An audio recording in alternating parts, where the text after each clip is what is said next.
Bonjour. Donc, on m'a demandé de faire un petit speech et effectivement, je vais vous présenter un petit peu notre société, Laboratoire Standa, qui est une start-up si on veut.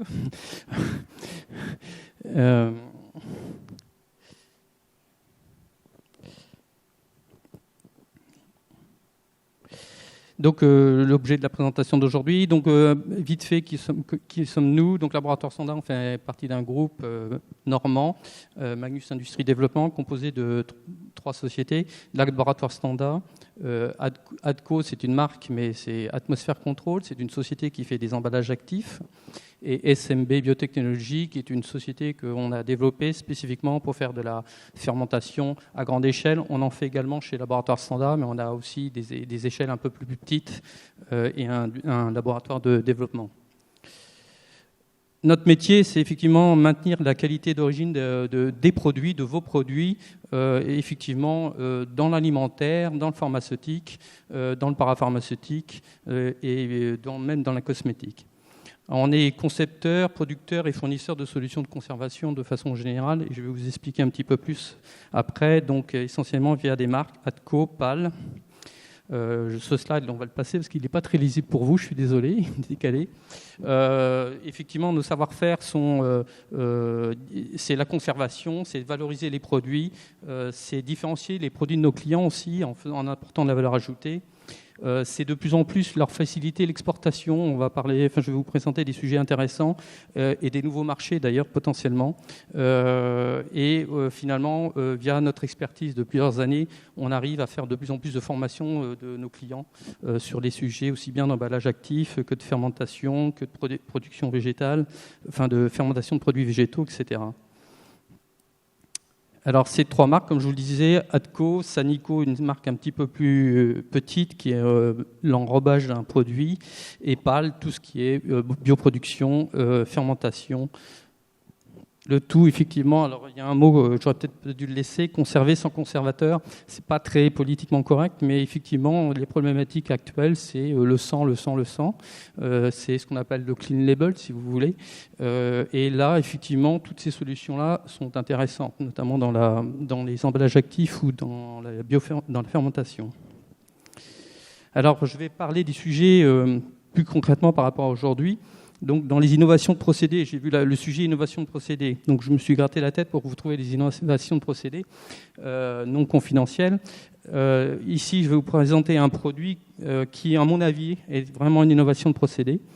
Le produit, c'est un produit d'une entreprise que vous connaissez peut-être, qui fait du produit des pains sans gluten, par exemple. Les produits sans gluten sont des produits extrêmement sensibles à la déshydratation, qui posent des gros problèmes de conservation et de logistique.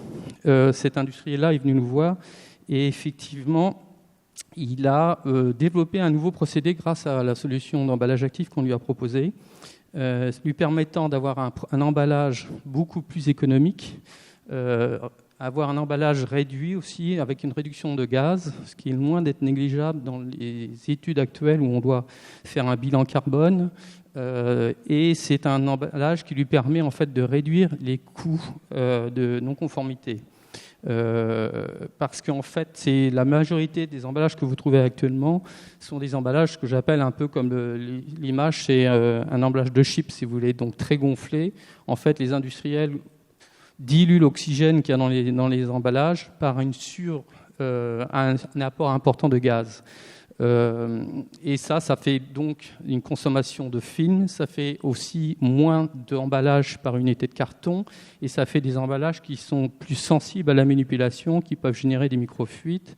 Ce sont également des emballages qui parfois ont un facing pas très bon dans les supermarchés. Grâce à ce procédé-là, ce client-là a gagné sur tous les aspects. Et il a notamment amélioré énormément son facing. Il a un emballage qui est quasiment cubique, donc qui permet d'optimiser tous ces rangements dans ces cartons. Et il a une longue conservation qu'il n'avait pas avant, et ça lui permet d'exporter ses produits sur toute l'Europe. Deuxième sujet, donc, qui était plutôt lié à la logistique.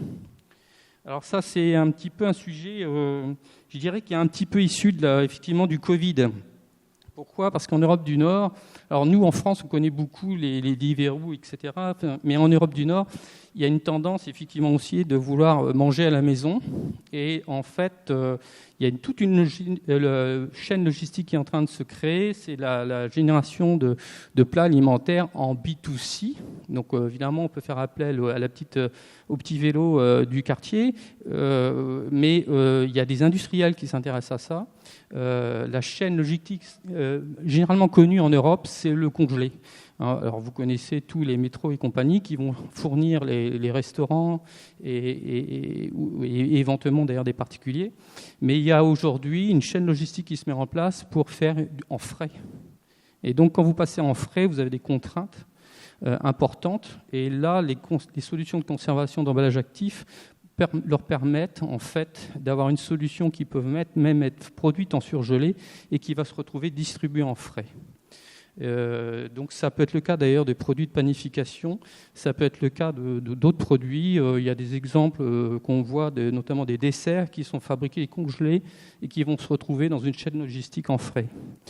Ça va permettre aussi à certains industriels d'exporter leurs produits. Aujourd'hui, il y a des gros industriels qui exportent ce genre de produits-là, même jusqu'aux États-Unis, avec notamment, je vois un cas où le client est très content de la solution parce que ça lui permet de distribuer ses produits sur tous les réseaux du métro new-yorkais où il y a besoin d'avoir une distribution en frais. Troisième sujet, donc l'innovation de procédés, donc évidemment via la fermentation. Donc vous avez entendu parler de la fermentation des légumes. Donc ça, c'est une grosse expertise de notre entreprise. Aujourd'hui, effectivement, on peut faire beaucoup de choses avec la fermentation des légumes. On apporte aussi, grâce à ces technologies, des solutions lorsqu'on veut avoir des légumes qui peuvent se conserver mieux, avec des meilleures couleurs, des légumes qui vont être transformés. Donc là, on attaque les problématiques de plats préparés. Et on va aussi s'intéresser à la tenue, à la congélation, suite à la congélation. Malheureusement, on connaît beaucoup de légumes qui ne se tiennent pas suite à une congélation. Le fait d'avoir des technologies de biofermentation permet de compenser des défauts de tous ces process industriels. Le problème qu'on peut avoir aussi, on peut avoir des problèmes sur ce genre de marché, c'est que malheureusement, on doit bien souvent, si vous voulez, il faut changer de paradigme. Il y a beaucoup de produits qui sont considérés comme bons que s'il y a des flores très très basses, sauf que quand on parle d'un produit fermenté, effectivement, la flore est importante. Bon, et bien entendu, ça a des aspects santé, mais c'est vrai que dans certains laboratoires, il faut changer un petit peu l'angle de vue. Un nouveau sujet sur les nouveaux procédés. Donc, on parle de fermentation de végétaux.